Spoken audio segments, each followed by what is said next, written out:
Well, good morning, everyone. Today we are going to talk about kicking the sugar habit. And this is such an important thing to talk about because sugar, as we know and we've heard, is very addicting and now is in absolutely everything that's processed, right? So it's not in like the good old fashioned like whole food, but anything that is highly processed has a lot of sugar in it.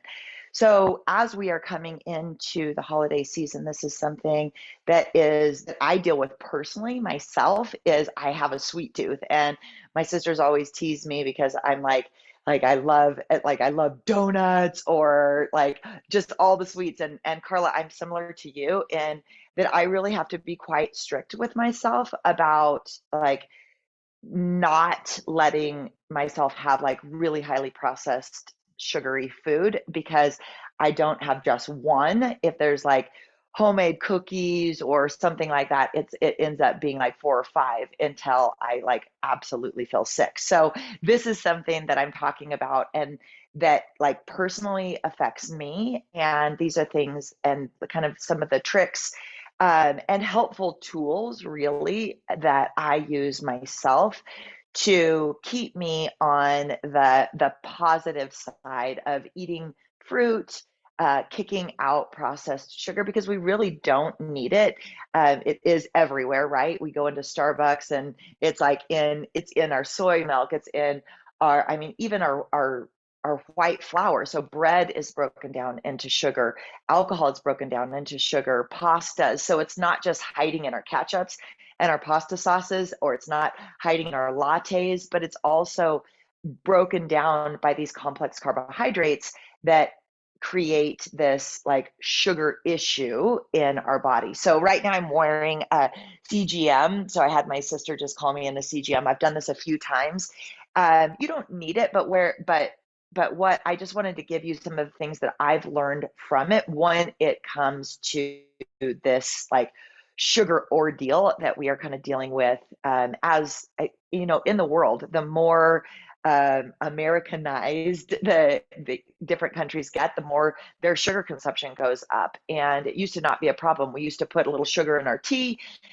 We used to put a little sugar here and there, and it wasn't a problem. Now we are the average, on average, the average American is consuming one third of their calories from sugar. And that is a really big problem because it causes all kinds of health issues. So you probably heard it causes inflammation, it can cause heart disease, it causes diabetes. Like excess sugar in our diet is really, really hard on us. And not only does it cause these long-term autoimmune diseases or can cause us issues in like these like long-term health, it actually affects us day in and day out with how we feel and our moods. I don't know about you, but I think a lot of conversations these days wrap around this trying to trying to get through anxiety, trying to get through or come out of the other side of depression. The I hear all the time that people are exhausted and that they have no energy. And it's interesting to think about like, yes, there's a lot of things that are can be piled up when it comes to anxiety, depression, mood swings, exhaustion. But maybe together we can just look at our diet and see if we can clean up our diet ourselves and see what happens to us and when we feel better. Because what sugar does is it creates anxiousness. So it's actually really interesting to see it with a CGM when you eat like full on sugar, like if you have like a milkshake, you'll see that your blood sugar shoots way up. And so you kind of think like, yeah, you get these like sugar highs, right? That's like what and why we probably hi mom, that's probably why we eat sugar, you know, more often is because we get these sugar highs. But then really paying attention to what happens within like the hour of eating sugar. And if you can watch, your blood sugar shoots up to over 200 a lot of times, kind of just depending on what you eat. And then it will crash down really low. And so then all of a sudden you're feeling like exhausted. So you get this like really high, this big high, which can not just be like a positive emotion. It can actually cause you to have a little bit of angst and anxiety, maybe like the feeling of too much coffee. And then when you drop, then you feel this like exhausted. So then you're looking for that next cup of coffee. You're looking for that next sugar high. So when you eat, the biggest thing for me and what I suggest for my clients and for the people that I love is just really paying attention. And for us, we write it down. For Kai, he's not going to write down how he feels after he eats a donut, but for us, we can really pay attention to that, and we can just maybe say, okay, I'm going to take the no sugar challenge. So I wanted to tell you a little bit about that too, is that we're offering a no sugar challenge. If you haven't got it, I will have Deb drop it in the link, or I can have her send it out to you. But it's just 30 days of no sugar. Now, that doesn't mean the whole 30 days you're going to have no sugar, but every day that you don't eat sugar, added sugar, you give yourself a monetary value. So for me, because it's my birthday month, I'm giving myself $5 every day that I don't eat sugar. And so at the end of the month, it might not be all 30 days, but at the end of the month, I will have a numeric value of more days that I didn't eat sugar than I did. And so when we take the sugar challenge, is just really writing down like what we're eating, how we're feeling. And Kristen is like queen of these beautiful calendars. So she does her calendar. She marks every single day when she does things well, when she's like on a roll. I think that it's so important for us to have pen to paper to really see. And then it's not the reason why we did a numeric value for every day that you don't eat sugar is because it's not about perfection. Like on your birthday, you're gonna want to eat your mom's cake, and you're like, when you go out with friends, maybe it is like once a month that you have dessert. I want to talk about kind of the what I've learned through the CGM with like the when you should eat dessert and when it affects your blood sugar the least. But it's not about perfection. It's just about that 80-20. More often than not, we are not eating sugar. And then what happens when you don't eat sugar 80 or 90% of the time, you're not addicted. So then when you do eat sugar, it's really, really sweet, and you're less likely to overeat it, right? Because you don't have it all the time, and it does feel like, whoa. And so maybe a bite of a cake or a shared piece of dessert at the end of dinner is plenty, and that's not the problem. The problem is when it becomes something that we are addicted to emotionally.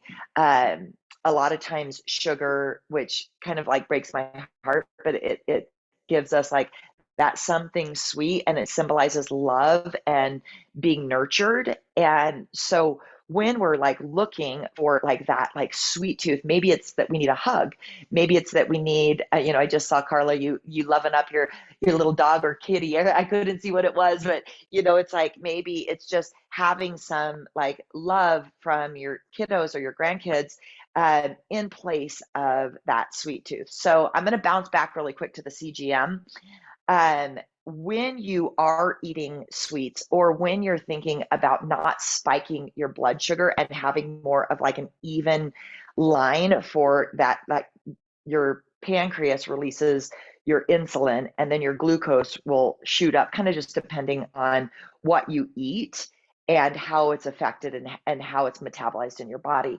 So what I've learned myself, and what I've like researched through healthy people using CGM, so not diabetics. So diabetics is a whole different thing, and please see your physician if you are a diabetic. But for healthy individuals that are wearing CGMs, what I've seen and what I've researched is that if you look at your plate, and you might have already heard me say this in the past, but if you look at your plate, breakfast, lunch, and dinner, is start with your veggies first, because your veggies, so eat your veggies first, slows down that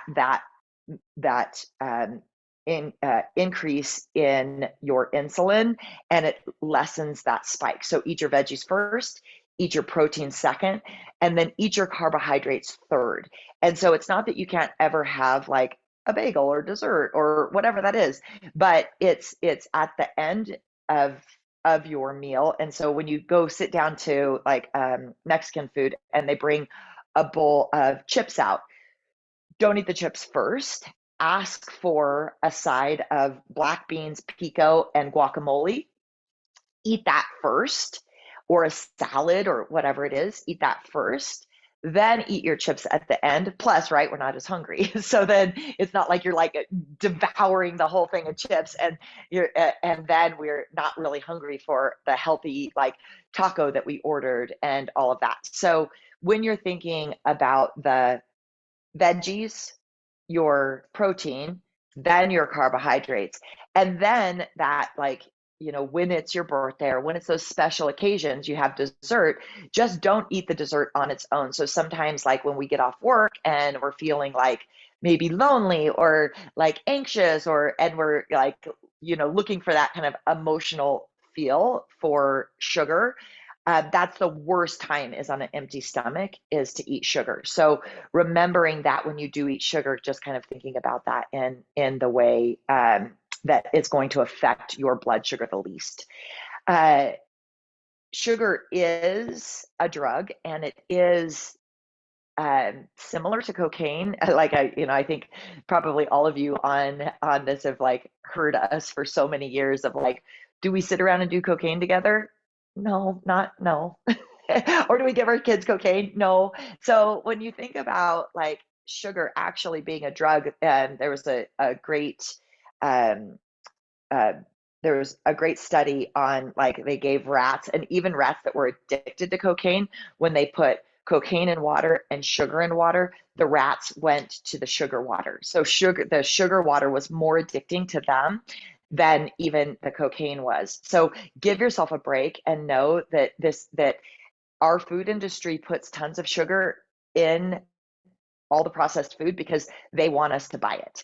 So, we were talking about like that sugar, salt, and fat, that combination. They know, like these big food companies that make lots and lots of money, they know the combination to make us really addicted to it. So if we are addicted to sugar, it's one, it's not our fault. And two, just stepping back and realizing, okay, what are the steps? If you're thinking about like the American Psychiatric Association defines addiction with 3 stages: binging, withdrawals, and cravings. So if you feel like you're binging on sugar and then you have these withdrawals and you're having cravings, that is an addiction. And so being kind to yourself and saying, okay, how can I slowly, maybe just one meal at a time, start pulling out added sugar, adding in more fruit. So I'm going to just rattle off about like 10 tips that really help me with this. So first is eat regularly. And just like I said, is dessert on your birthday. So it's not dessert every day, dessert on your birthday on special occasions, maybe like Thanksgiving, and having that like one piece of pie. But eating regularly, breakfast, lunch, and dinner really helps regulate your blood sugar so you're not starving. And then remembering veggies, protein, carbohydrates. Read labels. So eat whole foods and read labels because there's tons of added sugar. So kind of our like Kaya like motto is don't eat anything over 9 grams of added sugar, which is still kind of a lot, but in general, like you don't want more than like 24 grams of sugar throughout the day. So just reading labels is really important, especially like when we're just flying in and trying to make dinner quickly. We pour in our spaghetti sauce, not realizing we have our white noodles, not realizing that all of this is broken down into sugar. So just maybe be like smart at the grocery store of like having whole grain noodles or quinoa noodles or anything that's not just that really refined white flour. Next is having a breakfast. For me, it's like having a breakfast smoothie is easiest for me, but really making sure if you are drinking smoothies is don't put any sugar in them. So your nut milk, make sure that there's no added sugar in your nut milk, that you can put fruit in your smoothies, but do the really low sugar fruit. So I usually just do like the Costco, like blueberries or raspberries, and then a good protein powder. Now, again, if you love eating like a regular breakfast and you eat like eggs, just make sure that with that you just add veggies in it. So in your smoothies, same, just add veggies. You don't need to add a bunch of protein in your smoothies if you're also eating a big like egg breakfast, right? It's just like one or the other, because too much protein also causes us issues as well, causes us weight gain, and like long-term health issues. So, but for me, a smoothie in the morning with lots of good veggies in it really helps. I've seen like that really regulates my blood sugar and gets me off to a great start for my day, feeling just not feeling all wacky. Spices sweeten up your food. So if you're having like steel cut oats, a little bit of like the no sugar Greek, like I love the coconut yogurt, but that protein and then a handful of walnuts, that also slows down that sugar spike. But then the spices, cinnamon, cardamom, nutmeg, they actually have like really good, they're very helpful in our helping regulate our blood sugar, but they also make our food taste yummy, right? Multivitamin, a lot of times deficiencies make us crave things. So if we're deficient in vitamin D, if we're deficient in vitamin B, if we are deficient in our omegas, so having a really good multivitamin and making sure that you are not deficient in certain foods, like you can also get a lot of your vitamin, like the macro and micronutrients through your food, but a good multivitamin is something that I take every day. Um, Layla agrees with us down here. Okay, so exercise. So exercise really regulates your blood sugar as well. So say you're like, okay, I just had like a yummy breakfast. I had my steel cut oats and my berries, and I have a little spike in my blood sugar, totally normal, great. If you just walk around the block, it evens out right away. So exercise, yes, like your 1 hour, whatever it is, your Kaya workout, your cross training workout, that helps regulate your blood sugar and helps cravings. But also doing a quick walk after your meals, really fast, like just and get on it, like get those arms moving. Just a quick 5 minutes. It's not a lot, but doing just a quick exercise or movement after your food. If you are trying to kick sugar, and it is a problem. Kristen, this is something that I learned from you from your 100 days of self-discovery, is changing your environment. And so when I think your analogy was like, if you come home and the wine is sitting right there on the counter and it's beautiful, then that's your habit, right? You go in and you get a glass of wine and then you chill. So changing your environment. So if you have like a candy bowl at work, ask the people that you work with, hey, can I move this, because that's your habit. If because wine also is metabolized, or alcohol is metabolized as sugar as well. So hiding that, like making it hard to get to. So if you do have sugar in the house, make it really tough to get to, because just changing your environment a little bit is really, really helpful with any kind of addictions. So it's the same with like alcohol, with smoking, with like the internet. Like having these like change of environments is something that could be really, really helpful. Okay, doing a quick detox. So hopefully this month you guys will jump on the no sugar challenge with us. That doing a quick detox, sometimes we just really need to clean out our system. And when we just get in these like habits, for me, like just getting lazy of like, eating chips when I'm hungry because I hadn't made my veggies, or so sometimes doing like a detox will really help like rid you of some of these like habits. And then when you come back, you're not having that like craving, those binging, like those things that we were talking about. I have to go to the bathroom. Okay, detox. Friends and a challenge. So that's why we put out the no sugar challenge, is because we really want to do this challenge with friends, because you are more likely, if there's some kind of accountability, that you're more likely to follow through with what your goals are. So grab a friend, whether it doesn't have to be anybody from Kaya. Anybody can do this no sugar challenge. I'll send you the link. You can send it to anyone. So just doing a no sugar challenge with friends is, you're just more likely to be successful. Um, and don't eat fake sugar in replace of real sugar. Artificial sugars are horrible. I think we all know that now, but artificial sugars like store in our fat. Our bodies don't even know what to do with them. And so they're metabolized in a completely unnatural way.